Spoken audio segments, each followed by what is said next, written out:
Maybe I should talk about my father. Yes, how do you feel about his choice of end of life?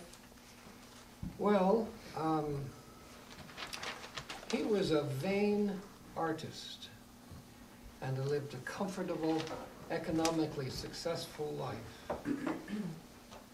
And my mother waited on him hand and foot. When my mother died, he went into a deep depression. As a matter of fact, he had to have a lot of electroshock therapy treatments. Oh, they did those in those days. Yeah. Before he could get any better.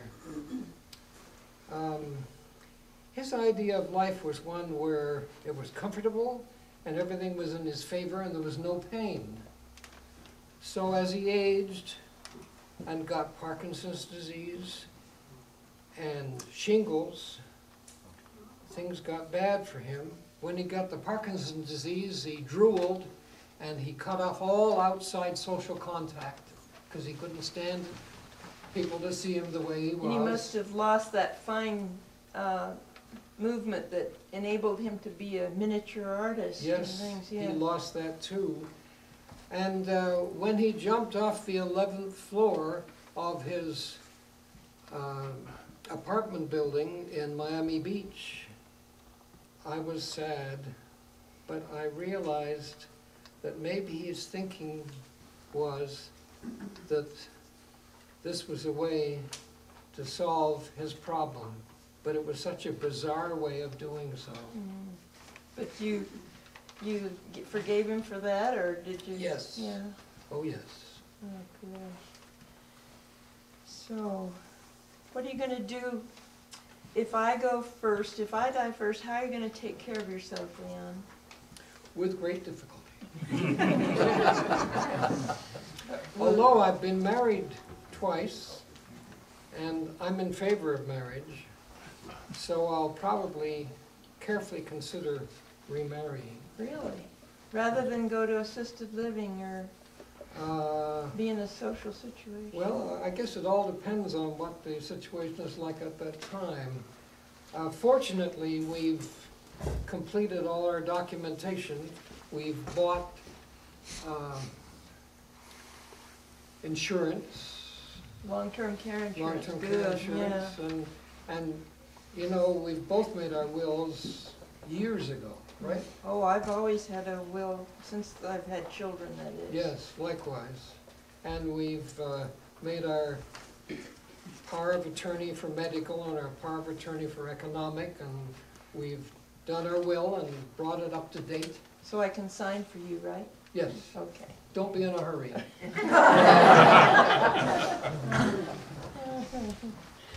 Okay. Maybe I should ask you. You know, we got this, we belong to the Funeral Consumers Alliance, and we've contacted them for many years now. They'll take care of us anywhere in the world that our death occurs. But, and they found this over here on the table about this, if in case anybody here hasn't been acquainted with their services. And I called the mortuary that is now connected to them and found out about cremation, because that's been our wishes so far. You have to have all your relatives consent to a cremation unless you prepay it. So if you want to have the cremation easily solved, you have to prepay it, and it runs about $900 each. You know, so that's something we need to consider saving up for, in case we have any money left.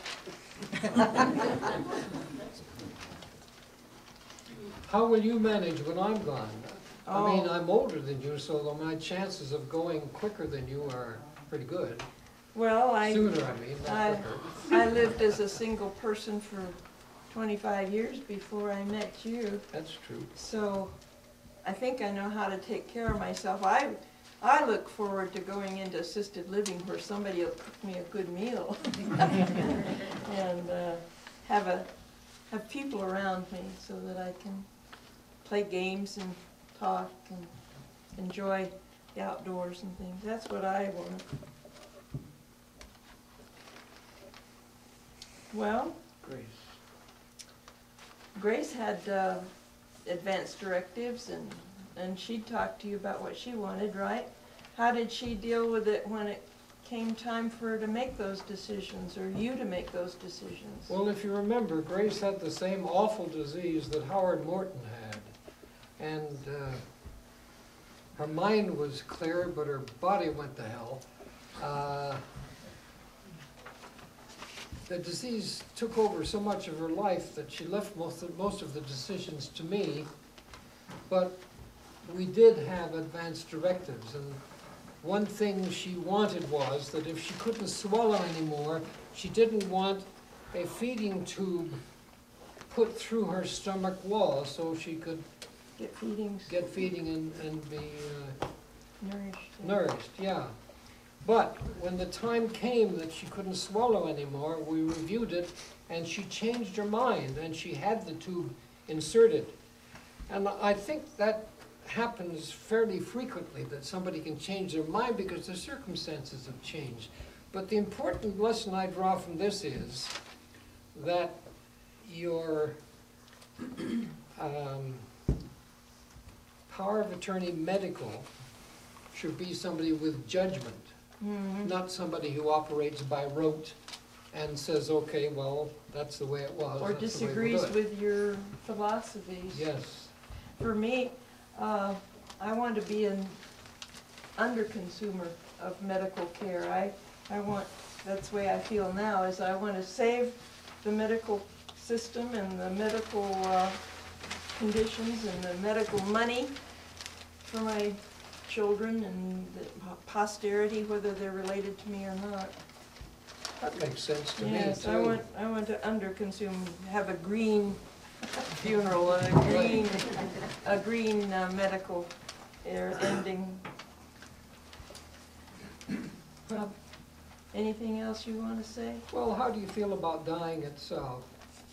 Oh, I hope I'll be sedated enough, have pain relieved and sleep it away, really, so that I don't intend to experience it, because it isn't an experience for me, it's an experience for people around me. But dying won't be anything, but it'll just be an ending, which I probably won't experience very much.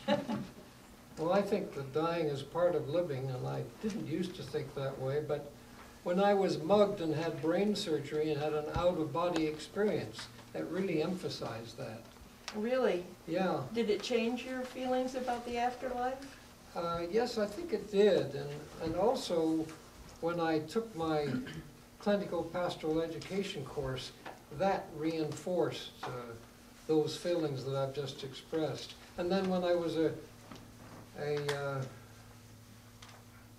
counselor, a spiritual counselor with hospice, that also reinforced it. It's amazing how many people, even my nurse friends and things like that, that don't know or understand hospice care. We're the experts in well, not assisting dying, but assisting your living until you die.